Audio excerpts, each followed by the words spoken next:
Hay aviones que reconoces antes de que tu mente tenga tiempo de pensar en ello. No por su librea, ni por el número de motores, sino por su silueta. Una única línea curva recortada contra el cielo. Y tu cerebro ya lo sabe, es él. El Boeing 747. Por cierto, los nuevos vídeos ahora salen primero en mi canal de YouTube. Suscríbete con el enlace en la descripción. En 50 años, esa joroba sobre la cabina se ha convertido en un símbolo tan reconocible como la cabina telefónica roja o el perfil de la Torre Eiffel. Los niños la dibujan, la usan en logotipos, la recortan en papel y la cuelgan en las paredes. Aparece en cientos de películas. No porque los directores elijan el 747 a propósito, sino porque es el único que no necesita presentación ante el espectador. Pero hay algo que nadie dice en voz alta. Esa joroba no fue diseñada como joroba. No se concibió como ícono.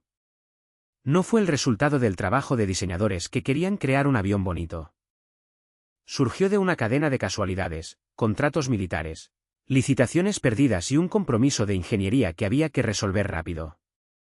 Y la historia de lo que terminó dentro de esa joroba es otra historia aparte, sobre bares, pianos, música en vivo a 10.000 metros de altura, escaleras en espiral y cómo las aerolíneas convirtieron un hueco accidental en el espacio más caro del cielo. Empecemos por el principio. Y el principio no está donde esperas. A principios de los años 60, la Fuerza Aérea de Estados Unidos enfrentaba un problema. Necesitaban un nuevo avión de transporte pesado, enorme, capaz de llevar tanques, vehículos blindados, helicópteros y equipos militares voluminosos a largas distancias. No solo transportarlos, sino cargarlos por la nariz. Porque solo así se podían meter máquinas que no cabían por las puertas laterales. El programa recibió el nombre de CXHLS, Heavy Logistics System. Para 1964, los militares anunciaron una licitación. 3 compañías llegaron a la final, Boeing, Douglas y Lockheed. La tarea era la misma para todas, idear cómo hacer un avión con la nariz abatible.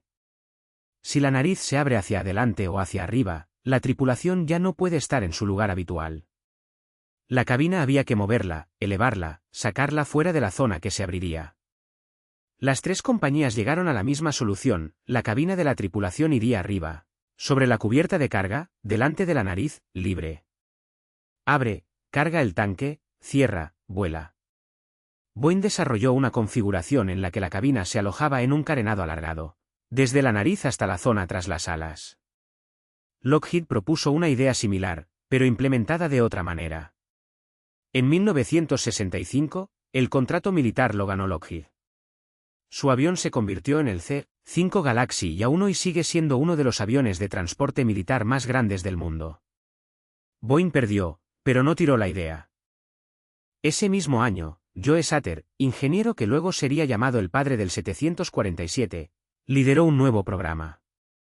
Boeing acababa de finalizar el desarrollo del 737 y ahora quería crear algo radicalmente diferente. El avión de pasajeros más grande del mundo, con el doble de capacidad que todo lo que había volado antes. La idea de la cabina elevada del concurso militar pasó casi sin cambios al proyecto civil. No porque fuera la única solución, sino porque Boeing ya tenía los planos, los cálculos y la comprensión de cómo funcionaba. Reutilizar esos avances sería más rápido y barato que empezar de cero. Pero había otra razón. Y esta no venía de los ingenieros, sino del principal cliente. Juan Trippe, fundador y presidente de Pan American World Airways, la aerolínea que en abril de 1966 hizo el primer pedido de 25 aviones. 747, estaba convencido de una cosa. El futuro Beyond al supersónico. En la industria, por entonces, esto no se veía como una hipótesis, sino como un hecho obvio. El Concorde ya se estaba diseñando. El programa estadounidense de avión de pasajeros supersónico Boeing 2707 había recibido financiación estatal. En 10 años, como máximo 15, los pasajeros elegirían la velocidad. Y entonces, los gigantescos aviones subsónicos como el 747 dejarían de transportar gente para empezar a llevar carga. Trippe quería que la conversión fuera lo más sencilla posible. Si en unos años el 747 debía reconvertirse en un carguero, que el proceso costara el menor esfuerzo posible. Una nariz abatible era ideal para eso. Quitas los asientos, retiras los tabiques, y por la nariz puedes cargar palets. Por eso la cabina se quedó arriba. Por eso la joroba apareció donde está. Ahora hablemos de su forma. Porque la joroba podría haber sido muy distinta. Inicialmente, sobre la cabina elevada se planeaba colocar una cúpula redondeada.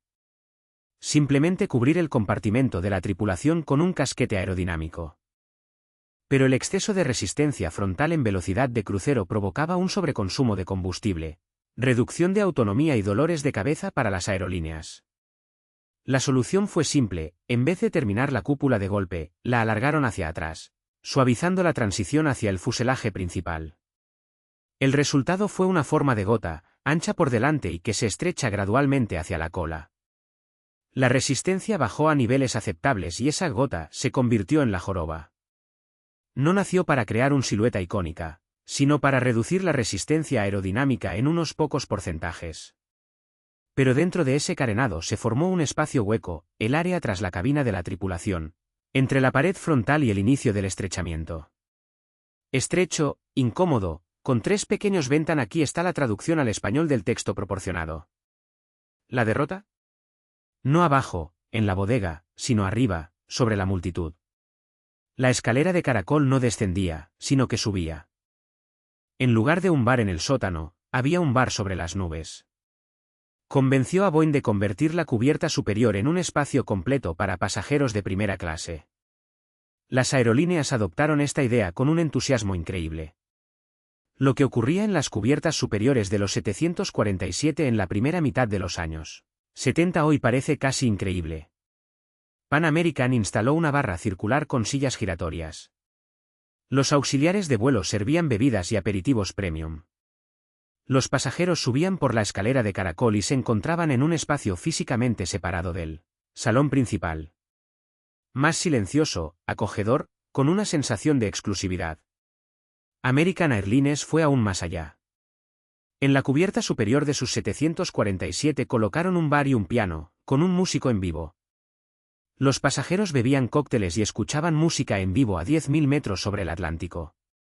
Antas creó, quizá, la versión más teatral, el llamado Captain Cook Lounge. Una temática marina llevada al nivel de una instalación museística. Sofás de un naranja brillante, una silla giratoria de 360 grados, una barra en forma de barril envuelta en cuerda marinera, lámparas de barco, un timón en la pared y un retrato de James Cook a tamaño real en la mampara trasera. 3 pequeños ventanales a cada lado, originalmente destinados a iluminar la zona de descanso de la tripulación, ahora enmarcaban mesas de cócteles y asientos de primera clase. No formaba parte del plan. Los ventanales aparecieron allí por razones técnicas. Que los pasajeros admiraran la vista con una copa en la mano en lugar de los mecánicos con sus herramientas fue una casualidad que se convirtió en parte del producto. El acceso a la cubierta superior estaba reservado exclusivamente a pasajeros de primera clase. El derecho a subir por la escalera de caracol se convirtió en uno de los marcadores de estatus más deseados de los vuelos de larga distancia a principios de los años 70. Pero en 1973 todo cambió. El embargo petrolero de la OPEP en octubre de 1973 transformó radicalmente la industria de la aviación. El combustible se cuadruplicó en precio en cuestión de meses. Las aerolíneas, que hasta hacía poco competían en el lujo de las cubiertas superiores, ahora contaban cada litro y cada asiento. Una silla de bar pesaba menos que un asiento de pasajero, pero la silla de bar no compraba billete. El asiento de pasajero, sí. La economía se impuso sobre la estética. Las aerolíneas comenzaron a eliminar los bares y a instalar en su lugar asientos normales. Boeing propuso una configuración de la cubierta superior con 10 ventanillas en lugar de 3. Más ventanas, más filas de asientos, más ingresos. Muchos de los primeros 747 a 100, que ya volaban con 3 ventanillas, fueron reconvertidos físicamente. Recortaban nuevos huecos en el fuselaje e insertaban ventanas adicionales incluso en vuelo. La escalera de caracol, que aportaba teatralidad al ascenso a la cubierta superior y la sensación de entrar en un club, dio paso a una escalera recta, más compacta, que permitía ganar más espacio útil. La era de los salones bar había terminado hacía unos 5 años. Corta, Pero la idea que sembró no desapareció. Simplemente cambió de forma. Ahora hay que detenerse y mirar la joroba desde otro ángulo. En 1970, cuando el Boeing 747 comenzó a transportar pasajeros, la industria estaba convencida de que era un avión temporal. Un avión de transición. La aviación supersónica era inevitable, y en una década el 747 debería haberse convertido en un carguero. Todo su diseño, nariz abatible, cabina elevada, joroba, se creó pensando en ese futuro. El futuro supersónico nunca llegó. El Concorde entró en servicio en enero de 1976, 6 años después del inicio de la explotación comercial del 747. Transportaba unos 100 pasajeros, volaba al doble de la velocidad del sonido y arruinaba a las aerolíneas que lo operaban. Air France y British Airways lo mantuvieron en sus rutas durante 27 años. No porque fuera rentable, sino porque era prestigioso. En 2003, el Concorde fue retirado. A lo largo de toda su explotación comercial transportó menos pasajeros que los que Heathrow maneja en una sola semana ocupada en la actualidad. El programa estadounidense de transporte supersónico terminó aún antes y de forma más vergonzosa. El proyecto Boeing 2707, que iba a ser la respuesta americana al Concorde, fue financiado por el Estado durante años, absorbió cientos de millones de dólares y llegó a construir 2 maquetas a tamaño real. En marzo de 1971, el Congreso votó a favor de cancelar el programa. Ni un solo avión voló. El 747 estaba destinado a quedarse obsoleto. En su lugar, se convirtió en la base de la aviación internacional durante 4 décadas siguientes. Y la joroba, diseñada como una solución técnica para un avión que se convertiría en un camión, de repente se convirtió en un elemento permanente de una máquina que no se iba a ninguna parte. Eso significó una cosa: había que utilizar el espacio dentro de la joroba. En serio, a largo plazo, de forma comercial. Boeing lo hizo de manera consecutiva, en 4 pasos, a lo largo de 50 años. El primer paso, el 747-100, la versión original. La cubierta superior era corta, con la cabina de la tripulación y una pequeña zona detrás, 3 ventanillas a cada lado. Aquí surgieron los primeros salones. Aquí American Airlines colocó su piano. Aquí Qantas instaló el Captain Cook Lounge. La capacidad iba de 0 pasajeros, si todo estaba ocupado por la barra, a 16 asientos en una configuración densa. El segundo paso, el 747-200. Un ligero aumento de la cubierta superior. La configuración con 10 ventanillas se convirtió en estándar. Los salones aún existían, pero ya como excepción. La mayoría de las aerolíneas pasaban a asientos. El tercer paso fue el definitivo. En 1983 entró en servicio el 747-300. Boeing alargó la cubierta superior 7,1 metros respecto a versiones anteriores. Puede que suene a una cifra modesta, pero lo cambió todo. La cubierta superior recibió salidas de emergencia por primera vez. La capacidad aumentó hasta varias decenas de pasajeros. La joroba en el perfil del avión se hizo notablemente más larga. Ya no era una cabina estrecha sobre la cabina, sino una zona completa de clase business o primera, físicamente aislada del salón principal. Las aerolíneas, que antes colocaban arriba a un puñado de pasajeros, ahora podían alojar allí una clase primera completa y eliminarla de la cubierta inferior, liberando espacio para clase económica o business. La clase económica de la cubierta superior cambió radicalmente. El cuarto paso fue el 747-400. La versión más masiva y comercialmente exitosa. La estándar de las décadas pico del 747, los años 90, 2000 y principios de los 2010. Fue en esta versión donde la mayoría de las personas que volaron en un 747 pasaron sus horas. La cubierta superior es larga, con filas completas de asientos, 2 salidas de emergencia y una escalera recta en lugar de la espiral. Y, por último, el 747-8. La última versión que Boeing lanzó. La cubierta superior se alargó una vez más, unos 4 metros hacia adelante respecto a las alas. La cubierta superior más larga en la historia del avión. Para aerolíneas como Lufthansa y Korean Air, este espacio se convirtió en un lienzo para los proyectos más ambiciosos en las clases premium. Suites privadas con puertas correderas, camas de tamaño completo y rutas con minibar individual en cada cabina.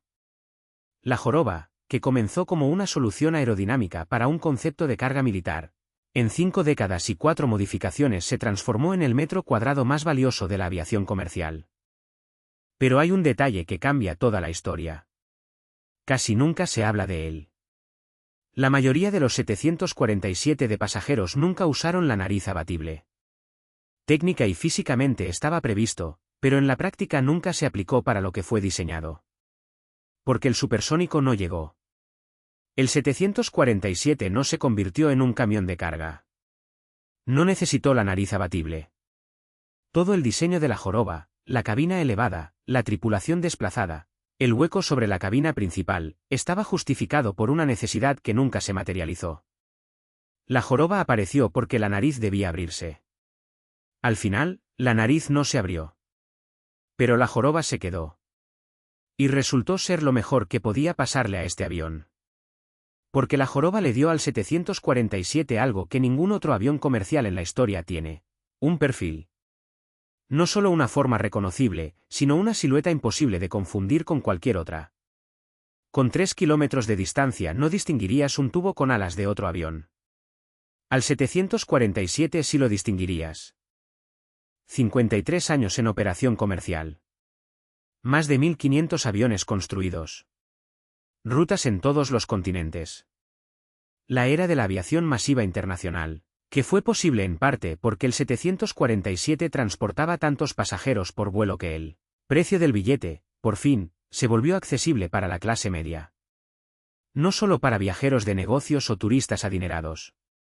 Y todo esto, como consecuencia de un concurso militar que Boeing perdió en 1965. Como consecuencia de un domo que generaba demasiada resistencia. Como consecuencia del hueco que nadie planeó usar para pasajeros. Como consecuencia de un aviador mayor que alguna vez recordó el bar de la cubierta inferior del Stratocruiser y decidió que arriba sería mejor. Como consecuencia de la crisis del petróleo que convirtió las sillas de bar en asientos y los salones en filas adicionales. Como consecuencia de que el futuro supersónico resultó ser un mito y el 747 se quedó. Así se ve la casualidad que funcionó correctamente. No una vez, sino una y otra vez, durante 5 décadas, hasta que la joroba sobre la cabina se convirtió en la silueta más reconocible de la historia de la aviación. Y si necesitas prueba de que la historia del 747 realmente no fue planeada por nadie, mira a Delta Airlines. En octubre de 1970. La aerolínea recibió su primer 747 y lo puso inmediatamente en rutas domésticas: Atlanta, Dallas, Los Ángeles. Un avión construido para surcar los océanos comenzó a volar entre ciudades estadounidenses. No había forma de llenar su enorme cabina en esos trayectos. Tras la crisis del petróleo de 1973, la economía dejó de cuadrar por completo. En abril de 1977, Delta devolvió sus 5 747 a Boeing. El experimento duró 6 años y medio. Durante los siguientes 30 años, ningún 747 de pasajeros volvió a volar con los colores de Delta.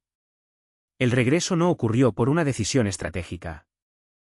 En 2008, Delta absorbió a Northwest Airlines e, de golpe, junto con los documentos legales del acuerdo, obtuvo una flota lista de 747 a 400 adaptados a rutas del Pacífico. El avión regresó al parque de la aerolínea no porque alguien lo eligiera. Simplemente así sucedió. Esta vez, las rutas encajaron. Tokio, Seúl, Shanghái. Casi 10 años, el 747 volvió a trabajar, a máxima capacidad, para la que fue creado. En diciembre de 2017, Delta se convirtió en la última aerolínea estadounidense en terminar la explotación comercial del 747. El vuelo final, de Detroit a Seúl y vuelta. 47 años después de que Pan American elevara por primera vez este avión al cielo. La joroba quedó en tierra. Uno de los últimos aviones, ese mismo primer 747 a 400 de serie, ahora descansa en el Museo de Delta en Atlanta.